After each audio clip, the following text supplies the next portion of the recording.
Parenting's hard, you don't know what to do. You're blaming your kids, but it's probably you. You love your kids and that you can trust. Just remember your kids don't suck. Welcome to Your Kids Don't Suck, cultivating closeness with your children through non-coercive conscious parenting. We're your hosts, Kara Tedstone and Rathia Lee. Let's dive in and grow together.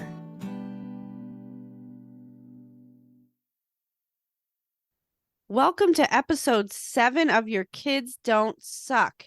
And hopefully now that you're on episode 7, you really understand how much your kids don't suck and how maybe you suck a little bit, and that's okay because there's a process for healing our suckiness as parents. Today, the topic is Q&A. Our listeners have emailed us some questions that they have. We asked for it, we got it, and now we're going to try to answer a couple of them. Kara, anything you want to add to that? No, I'm just really excited to hear Rathia take the lead on this question today. We got a lot of questions. Thank you guys so much for reaching out. It's really cool to see your questions come through in the email. They're all different and they're all really interesting.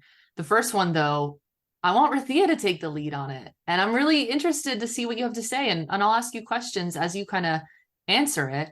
So here's the question. The person that wrote us some information before, but we're just going to read the final part of the email that asks the question. It says, my question is this. Now that I can see and identify the wounds that my parents left me with, is it worth bringing it up to them? Is it worth a conversation to say, hey, here are all the ways you hurt me as a kid. Can we talk about it? I want to feel closer to my parents, but I'm terrified this convo would just devolve into the blame game, quote unquote, well, I guess I'm just a terrible mother or father, etc. I would love to know your thoughts on this and other potential ways to heal those parent wounds as a childless adult. Right. So this particular person does not have kids. So that's interesting. Because we're looking at this question in relationship to guiding you in non-coercive, conscious, collaborative parenting. But if you don't know by now, I've been a therapist, a trauma specialist for at least 28 years, probably more now, working with people with just horrific pasts who are in a deep healing process. And something that happens a lot in the therapeutic experience is people start to uncover how much their parents hurt them, neglected them, abandoned them, abused them. I mean, that's a lot of what like good therapy is uncovering our denial and figuring out how to grieve and have feelings about what's unresolved, right? That's what good therapy is, in my opinion. Mm-hmm. And what happens sometimes is people uncover something like, oh my God, my mother's a narcissist. Like, actually, she never saw me. Everything was about her. Oh my God, that was horrifying, and this is what it caused. And this is how she didn't show up for me. Things like, and the first thing, like even in the first, month or two where people are realizing that they want to go talk to the parent, that happens so much. And I have to say, don't do it. Take a long time, take a year, take a year or two before you have to re-engage in the reality war. The war, because most parents will deny and minimize and gaslight and defend, and that's the common response when their adult child says, oh my God, I realize you hit me, you spanked me, and it totally fucked me up. And the parent's like, well, you deserved it, you were blah blah blah, you were always acting out, you were my most challenging kid, I tried everything with you, whatever. Before you have to go back into being gaslit again and crazy made again, you deserve a period of time where you just get to have your feelings about what happened.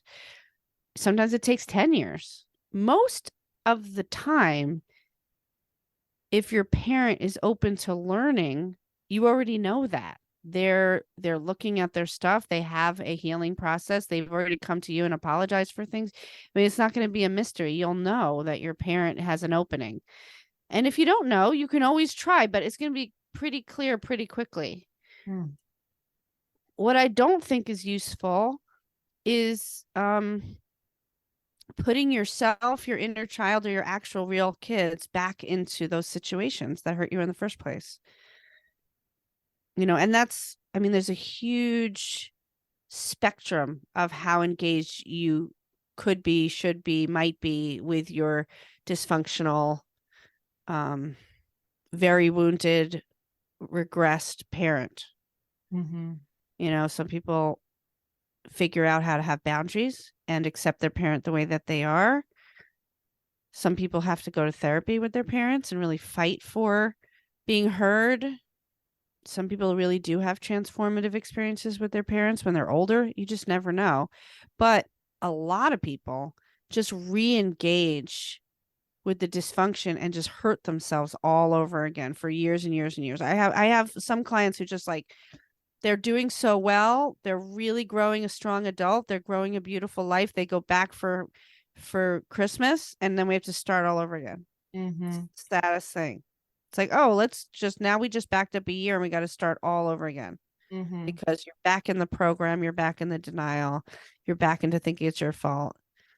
And we got to take it all apart again. So I guess what you're saying is it's really complicated. It depends on the instinct that the writer has about how their parents might receive this, and if there's openness to change and exploration on their end, right? Yeah, and they're saying they're scared they're going to get back into the blame game. I mean, basically, you would test it once or twice, and then if that's what's happening, then you have to figure out, how do I protect myself, create boundaries so that I don't have to keep being re-triggered. Yeah. I have worked with hundreds and hundreds of people who were sexually abused as children by their parent. And they never, ever get validation, ever. And they just have to decide that they believe themselves. It's really intense and tragic and sad. Yeah, it's really painful. But it's the only way, because when survivors doubt themselves, that's when you start getting into, self-harm and suicidality, because you start turning on yourself, and then it's really hard to have a life. So when you believe yourself, then you start to be able to build something. Yeah, what's really sad for me is when folks try to open the can of worms and then go back into the place and, like you said, have to start over and then re-internalize with all of their new information and the new stuff that they've built in their life. All of that then goes into the pattern again. They have to bring all of that with them. Yeah, will you say more about that? Like, what does that look like? I do some work too with families in the kind of the repair, or I'll take myself and my client will invite the parent. We'll do some conversation. Maybe the client has really grown and changed and really come into themselves and experienced life in a way that makes them really happy and they're really proud of their accomplishments. And then we kind of have that conversation with the parent. If it doesn't go well, it can leave them really questioning and self-doubting all of the choices that they've made in their life now. Previously, right. Things that they really felt proud of and worked really hard on. Like you said, it kind of brings them back into that parent-child dynamic of like young child, parent with authority, and then shame and blame, internalized shame, which is then carried over into their adult life. Right, because you're talking about like if it's a teenager and then a teenager, even young adults too. Like this is what I kind of see in my young adults, because they're becoming adults. They're becoming they're kind of like creating their own paths now, really, with leaving the home, pursuing careers, education, different opportunities, relationships. And they're really hopeful that if they bring this to their parent, that it will kind of open the door for a new relationship that is more equal. And they get to air these feelings that they've had. When the door is shut and they experience otherwise, and it's really painful, I can see the questioning everything, Yeah, I call it merged parts because I do parts work with my clients. So we all have parts that are merged with the people that oppress us. I also call that the self-hating voice. What happens with family systems is that it reactivates the merged parts and the self-hating voices and the inner victimizer. And it can take a very long time to realize that that's not accurate. You have to go through it all again. This happens to me, like, even with my ex-husband. I'm just going to say this in a very light way. We have a totally different version of reality about why we broke up, why our marriage ended. And even after all this work and all this time, and I'm in love with someone else, and I've been with someone else for 8 years, my ex can just make a little comment that indicates how it was all my fault. Just a little passing comment about how, yeah, that's how you always were. Something like that. And it'll just send me. I mean, I've gotten really good now. I mean, and now it can be in an hour. I can let it go. But it used to just kill me for like days and days and days. You know, it's that kind of thing. It just reactivates the self attack. Yeah. Oh God, it was my fault. I am crazy. I'm fucking crazy. I made it all up. It was me. Blah blah blah. You know, all that stuff. And that's just someone I had a relationship with. We're talking about someone like parents that you grew up and your brain was developed around them. You know, so I want to connect what we're talking about to non-coercive parenting. Let's try to connect it, because harm is caused through coercion. Harm is caused through judgment, punishment, withdrawal of love, blame, control of all kinds, parents being regressed, inappropriate sharing, oversharing, you know, adultifying your children. There's just so many ways that people harm their children that we're doing this podcast. We're desperately trying not to pass those things on. And it takes so much work and so much attention. You know, this listener that writes in is a childless person. And look at the way that they're thinking about non-coercive parenting in relationship to their own parents. And if they choose to have children, if they go and have children, that's an amazing start to breaking the cycle, you know? Asking this question and thinking about, should I even talk to my parents? Look at all of the new information that they have accumulated over the years. I just love that people don't even have kids and they're writing us with these thoughts, thinking about it in this way. And then it leads to, like you said, this greater topic of how to non-coercively parent if they choose to have kids, or whoever else is listening that does have kids. Like, what kind of relationship do you want with your child in the future? Right. And if you don't end up having a kid, then this person is working on their inner child. That's what that is. It's like, oh, I'm listening. They wrote this whole thing that they've been really moved by our work. And somehow it's freeing something of their inner child. So that's really cool. And that's why I think this show and this conversation, like these conversations, this topic, I saw someone on Instagram, they are a conscious parent doing parent coaching, and one of the things they had on their website, it was like, the reason I'm so passionate about this is because I believe it changes the world. It changes the world, changes relationships, it changes the way we think about things, it changes feeling of safety, it changes power structures, it changes sexism, racism, like it challenges all of these barriers to thriving that exist currently. And just in this question, like, that's all in there because they're thinking about the way that they were raised. Right. And when they think about confronting that, well, it's true that in this question, they're actually coming to us really wondering, like, should I put myself first? Right. And we are saying, yeah, you know, put yourself first. Like, what are you going to do if your folks are not open? And will you be able to, do you have a therapist that you can speak to about that? I really want this listener to feel like they can find ways of protecting that inner child. Right. After the fact, you know, if it goes the way that they didn't want it to. Yeah. Yeah. And it's funny because I just want to say something that I believe in therapy because I'm a therapist. And it really works. Like, well, the kind of therapy I do and the person that I am and the relationships I'm building with my clients, it really works. People are healing. Their hearts are opening. They're having big feelings. Their lives are changing. Their actual lives are changing.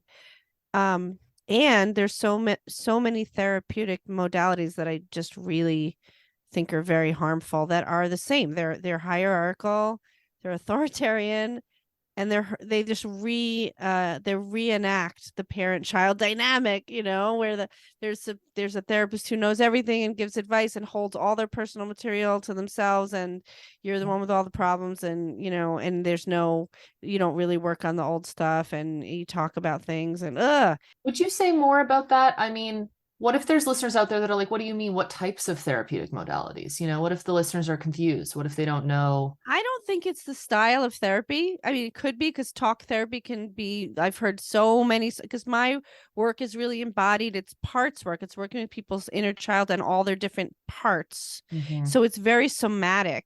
Mm-hmm. It's very emotionally based. We don't just chat. We don't just talk about stuff. And I don't give advice, actually. I help Or people. like, you don't just give worksheets and homework and skills and all that sort of stuff, right? No, it's not behavior focused, but Exactly. it's also, I am not the person. I'm not the adult. Right. I help them find their own adult. So it becomes deeply empowering for them. They have their own answers, and I help them get to their own answer. I do educate them about trauma and how, the brain and the body and how things are affected. We work on false beliefs and how false beliefs can send you off your path for years. The belief that, you can't be close to people, or you did something wrong, or there's something inherently wrong with you, or you'll always be alone, or all the deep false beliefs that were created from your childhood, and correcting those, updating those. But I don't really think it's about the modality, because now that I've been a therapist for so long, I can say I hear story after story after story of really bad therapeutic relationships. And that's not about the training. That's about the therapist who didn't do the work. Yes. Didn't do the work, doesn't do the work, doesn't have the internal integrity. And they hurt their clients. That happens all the time. And I have to say that because I noticed that I want to say, do you have a therapist? I ask a lot of people, like, when they're like, I don't know what to do. I'm out of control. My kid's out of control. And I'll be like, do you have a therapist? What's your support system? And I feel like there's got to be other support systems, because sometimes in their insurance or whatever, they can't find a therapist who's actually useful. Well, that's the worry with when people are asking questions like this, should I confront my parents about how they made me feel as a child? The answer to that, part of the answer to that is, of course, well, only if you feel like you have people you can go to, if it really feels like it was a hurtful conversation for you.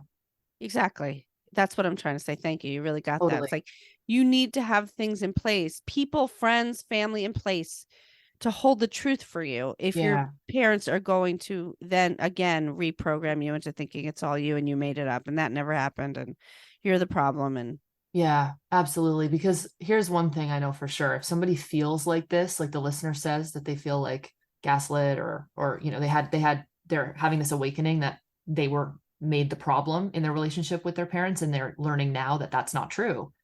I want that listener to be able to hold on to that truth, even if they have the conversation or not. I want that to be the program, like you said, to remain. And what we see so much is when people do have conversations with their parents, it puts them back into the, oh yeah, I am a fucking idiot. I mean, if my ex makes a little comment and it sends me, I have to call my like 3 friends and be like, okay, this is what happened. Am I an asshole? Am I crazy? I have to talk to my inner child. Like, I have to use all my tools. I tap, I do EFT. I have to do all my tools to get back to, I'm not crazy. It's okay. I have to have all the things in place. And so if you don't have those things in place, you should not confront your parents. Absolutely not. Yeah, you'll be alone like your little child was, right? Exactly. You'll be alone again. Don't put yourself through that. Yeah. Don't put and you yourself only through that. want to do it not to get your parents to change, but because you need to speak up. That's where you want to do it from, is I need to say these things and honor my truth, whether my parents get it or not. I need to do it for me. Yeah. And when I'm with clients and we talk about what's the route we should take, should we invite the parent in? Should we have a conversation? We do a lot of work with, it's simple, but we look at the pros and the cons. What happens if this? What happens if that? What's the pros? What's the cons? What do we do? How are we going to make a plan? Like, we do a lot of organization of our feelings about whatever the outcome is and how we'll move forward together, because that is terrifying to. And then do they do it and they come back to you and they'll be like, this is what happened, and then you process it? Yeah, absolutely. That's so cool. And I always want my client to know, you're my client. I'm with you. Whatever happens with your parents, let's really hope it goes well. But if we have this mediated meeting and it goes to hell in a handbasket, like, I'm with you at the end to make sure that you are still grounded in what we've been working on, which is you fucking are awesome. And this shit was created, right? Yeah, right. And yeah, right. It really happened. It really hurt you. And it's why you act these certain ways. And that's not your fault. Not All your of that. fault. Yeah. I have a lot of like love in my heart for this listener because I'm just like, I get the wanting to speak up from that child place of like, here's what I know now, and I want you to hear it. And I also know what it's like to be gaslit in that place. There is the whole realm of how do I relate and be in contact with my parent who's really wounded. Like, I don't want to have no contact. I mean, I'm a no contact person because my history was so horrible, but I work with lots and lots of people. They don't want to have no contact. They want to have some contact. So then it's a deep, deep process of what kind of contact can you have? How much? Exactly. What does it look like? What tools are you using inside of those even conversations, those moments? What do you do when they trigger you? How do you respond? Like, there's all that work that is done too. Yeah. And there's also a lot of bypassing that a lot of people do, where they're just like, oh, well, she, like, it's okay because they grew up in a different era and that's just how they are, blah, blah, blah. Like, people normalizing too. Who are, normalizing it. And I take issue with that. Like, to me, it doesn't matter. There's no good reason that your parent, it's not okay for them to be racist or sexist or transphobic. Like, there's just no, that's just me, because I'm a serious activist and I just, I don't know. But then you have to figure out, do you speak up every time or can you not spend as much time with them? Like, if they can't figure those things out, and that's a big, long, therapeutic, maybe, process. Yeah. And that's what we'll say. If you don't feel like you have the resources for therapy, but you feel that you really want to talk to your folks, as long as you feel like you have safe people that can bring you back to who you really are, and the work that you have done up until this point, so that you don't get trapped back there. That's what I would say is really important, is just to have that, at least have some people that you can go to when you're back into your childlike place and questioning it all, so that you don't kind of throw away the really great awareness that you've built over the last years, that it still remains inside of you and you still really believe it, because that's what's really true. Yeah.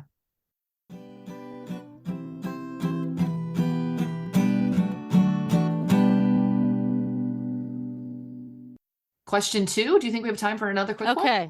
What kind of language do you use when you apologize to your kids? I can't remember either of my parents apologizing to me ever! ! I am still working to find better ways to handle myself when I am triggered, but I often find myself losing patience with my daughter.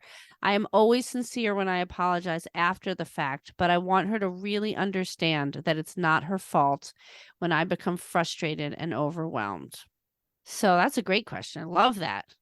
Well, I'm curious with this listener, like, what do they mean when they say I'm always sincere?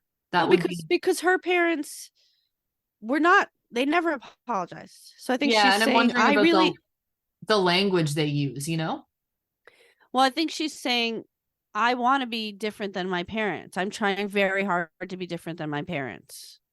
Well, see, what I'm getting is I feel like she already is. They already are. I don't know the gender of the person. Let's say they then, since we don't. Yeah, they already are. It looks like to me, just from what they said, I can't remember my parents' apologies to me ever. I'm still finding ways to handle myself when I'm triggered, but I lose patience. I'm always sincere when I apologize after the fact. Well, that's a great start. Always sincere. What does that mean? I'm curious about. You know what I mean? Yeah. What does sincere look like for this writer? Because if you're sincere when you're apologizing, to me, sincerity also takes accountability. Yeah. It puts you at the center and not the child. Also, apologies are going to be different in terms of what language you use, depending on the age of your child. Exactly. Yeah. So my daughter is almost 12, and this child is 4. They said. Yes. Right. So that's going to be a different kind of apology than to my 12-year-old. Yeah. Would you give us an example of an apology that you would give to your child? Yeah. Let's see. The other day, she was feeling really scared that someone was going to break into our house at night, and she was expressing a lot of fear, and I was trying to help. which I think was fine. I was explaining our doors are locked. No one I've ever known has ever had anyone break into their house in the whole time I've lived in this town. Our town is so safe. That's never happened to me in my whole life. It's never going to happen to us. I try to say it's never going to happen to us. Even though I don't know that for sure. I tried all the things. I tried saying, you have angels all around you. We have angels around our house. We have guides that are keeping us safe. I mean, all this stuff. And it wasn't helping. And so she goes, Mom, I'm just having these feelings. So because we have this non-coercive, collaborative, conscious relationship, she's letting me know I'm trying to fix it too hard. Trying basically to get rid of her feelings, which I was, because I couldn't stand the fact that that's how she was scared. Yeah. That's what she was scared of. It was breaking my heart because I had that as a kid so bad. How can I make her feel secure and safe enough that she could not be scared?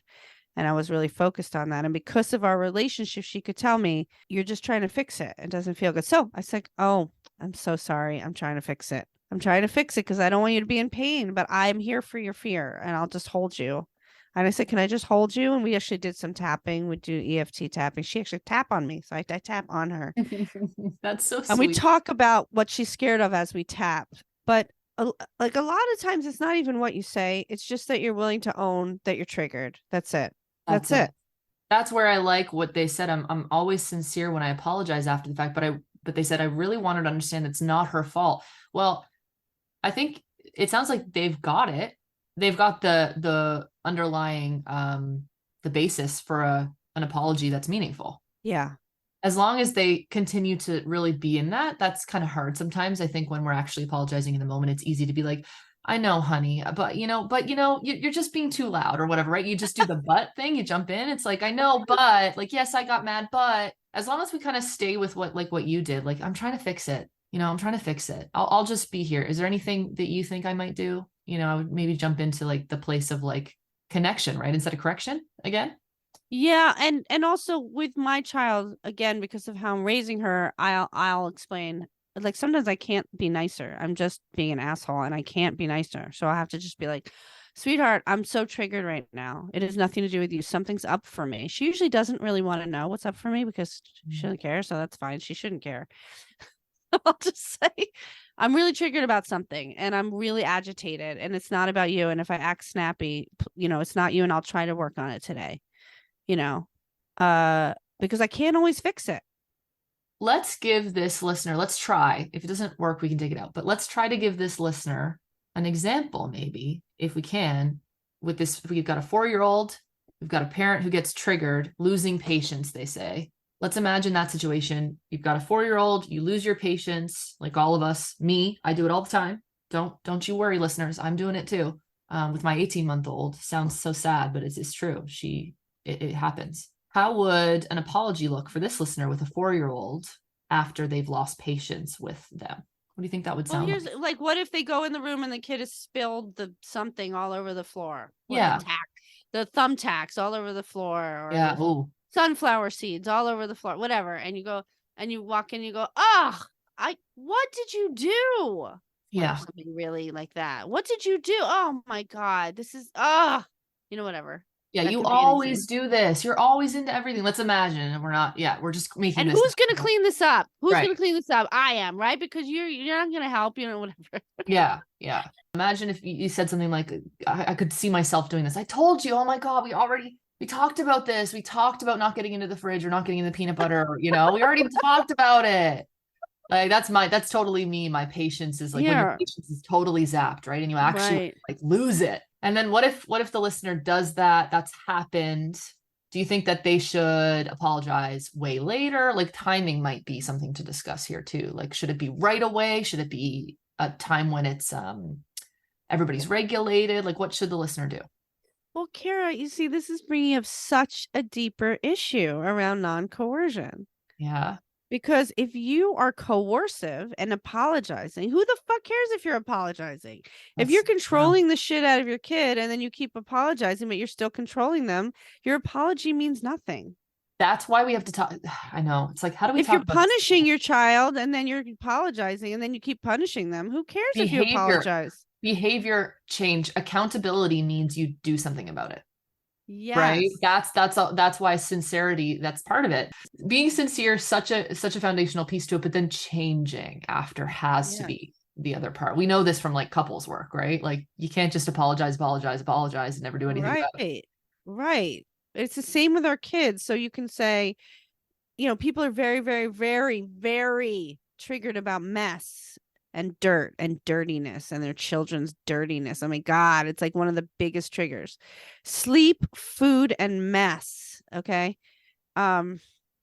So if you don't go work on your own issues around your childhood and mess, then you're just going to keep going off on your kid.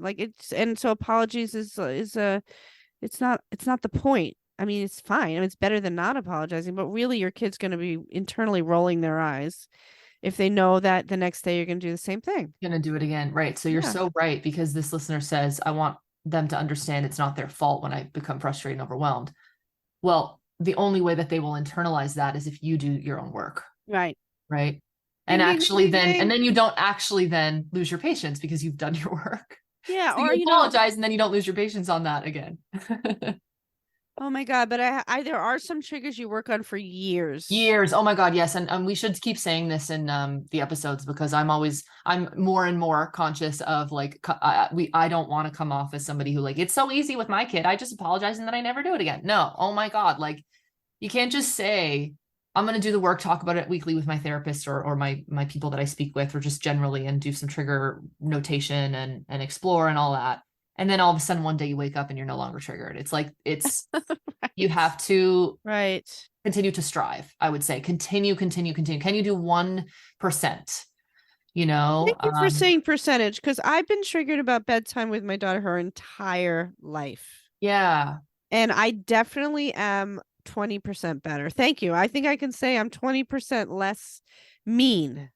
Wow. And I was going to feel shame that the fact that I'm still that triggered 12 years later. But the truth is I am 20% less mean than I was, less reactive, less shaming. And she's 50% more proactive at telling me that I'm out of line. So it's a group effort. Wow. That's such a huge part of it too. And she knows it's my fault too, because she'll go, Yeah. Mom, I know you're tired. I know you hate going to bed this late, but I had to take a shower. So she really But Ruthia, I love that you just said that, because that brings us back to this question. She knows it's about you and Right. you're 20% better. Right. So look at you doing that apology, the sincere apology, changing 20%. You're not going to be a robot about it, but you're changing over time. You're also open with the changing, the triggers, what's triggering you, all that. You're doing the sharing. And then she's calling you out. And look at that beautiful kind of non-coercive exploratory relationship collaboration that you have within this. What this question points to is apologizing, being sincere, and then changing your behavior. It's not about not getting triggered. Right. Like even when you do that work and you're hoping to not get triggered, we're all striving for that. I would love to be endless patience. Like, please somebody give me something that makes me never want to snap. That'd be amazing. I'd love to numb myself. I really would. I'd love it. I hate being so uncomfortable with like overwhelm and anger. I hate it. I don't want that. Yeah. Alas, here I am. I get angry and overwhelmed regularly. But I want what you have. I don't want to not be triggered. I want to be authentic in myself, and I want to apologize. I want to do better, even if it's only 1%. And I want my kid to call me the hell out for it. Yeah. Well, your kids can only call you out if you give them permission to do that, because you have an equal enough relationship. They feel empowered and safe enough with you that they can call you out. And that's a whole lifestyle. And that's why we are making this podcast, because it's a many, many year study on how to stop talking down to your child and treating them like an object. You know what? I would also say, and I know we have to go, but I would also say to this listener, if the table was turned, if this was somebody yelling at you and super triggered and lost their patience with you and snapped in the way that you snapped at your daughter, like what would you want them to say? And how would you want them to make you feel? And then if you can really sit with that, are you able to then craft an apology that and an action plan that makes your daughter feel that way? Also, is she buying it? I mean, why is this person questioning it so much? If she says, I'm sorry, and is her daughter go, it's okay, and they hug, then what's the Mhm. problem? There's no Mhm. problem. So there must be more to this story, I imagine. Or maybe it's just really their fear that they're like, oh God, I don't want to be my parents. I don't want to be my parents. Right. Maybe it's that, right. like, maybe they're doing an amazing job with this. It sounds Right. to me, maybe they are. Like, it sounds great what they're saying. The thing Right. that we can't do is give them a formula. And I know everybody wants that, is like, just say this and it'll be all good. But what A they're saying, script. right? Like, we can't give a script or a formula, but the listeners writing to us, like, I don't want to be my fucking parents. Yeah. Yeah. Please help me make sure I'm not. Yeah. And we say to that, like, as long as you're connecting with your kid and you're changing your behavior to strive to become 1% better, treat them like an equal, do all that, like, you're doing great. Yeah. Yeah. Even your questions just show that you're on the path. I love all of your questions, you guys. It make me really like feel like we're all together in this. Aw. Me Aw. too. Should we all just hug? One day we should do an in-person meetup. Ooh. Me and One you? day. Kara and Mhm. I have never met in person. We've and never met in so- person. What about all the listeners? A house party? A party at my house? Kara and I like long to hug someday. We want to hug each other. I want to give Rathia a kiss on the cheek really bad.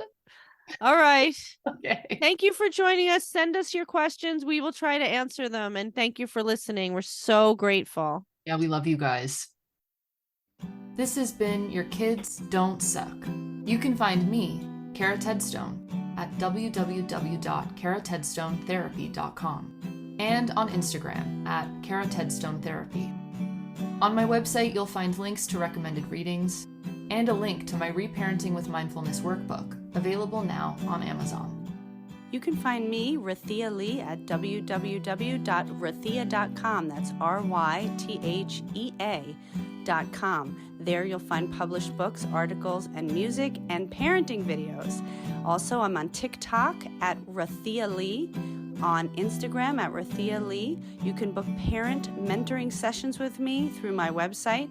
And also I have an Advice from a Loving Bitch YouTube show that helps people heal self-hatred, and that's rathia.com/advice. It is important and essential to put our voices, Rathia and Kara, in a context. We are two white, cisgendered, straight, middle-class women living with financial and societal privilege. Because of this, our perspectives are limited and do not reflect the realities of all of our listeners.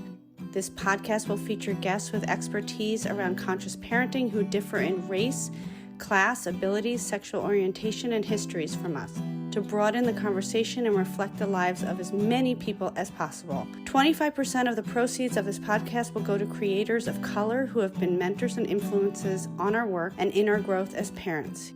If you like our show, please subscribe and stay tuned for more conscious parenting advice and insights. And check out our link tree at linktr.ee/yourkidsdontsuck to donate and connect with us.